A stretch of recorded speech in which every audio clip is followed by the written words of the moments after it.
علی رضی اللہ تعالی عنہ وی اے محمد رسول اللہ صلی اللہ علیہ وسلم په یو مقامات وی چې د نبوت نه وړاندې د رسالت نه وړاندې د جاهلیت د زمانی کارونه خو ډېره لرې خبره ده وی د جاهلیت د زمانی د کارونو سوچ فکر هم زما په ذهن کې چېرته نه دی راغلی ما سوا د 2 ځلو نه او په هغه 2 ځلو کې ما الله بچ کړی یم او یو ځل یې د شپې ناسو کومو ملګرو به چې زما سره یو ځای رمې سره ولې هغې ته مې وي تاسو دلته کې ایثار شئ او زه ځم د مکې ښار ته وایي رالمه او ګرځېدمه د یو کور نه د سندرو آواز راتلو تپوس مې وکړه داسې دي وایي واده دی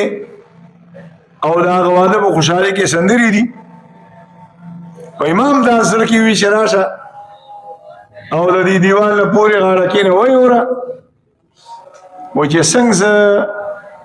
راغلم او د دیوال په خوا کې کېناستم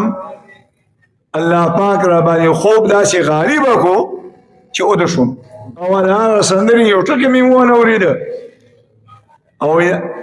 د الله په ذات مې قسمي وایي د سهاره پورې اوده پروت ومه نور را وختو د نور د راختو هغه ګرمایش سره زه راپاسې کړم الله بس کړم دویم ځل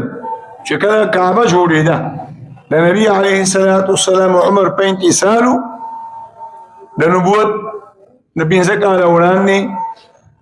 امام ټیکې را شړولې لنګ مې تړلی او نور جامې مامې خو په هغه زمانه کې ویم نه لنګ یې تړلی و ټیکې را پورته کولې اوږه مبارکه یې لغړه وه نه عباس رضی الله تعالی عنہ ترې ورته وي وراره دا لنګ دې کوز کړه او دا لنګ دې په دې اوږه باندې کېږده دا ټیکې دله اوږه خوږئ وایي ما چې څنګه لنګ ته لاس کړه که نه او کولاولو مې نو بېهوشه را پرېوتم او بیا لږ ساعت بس خلکو را اوچت کړه چې کله به هوش کې راغله نو خلکو ته تپوس وکړو څه چلو وایي نور به ځان نه یم پوه شوی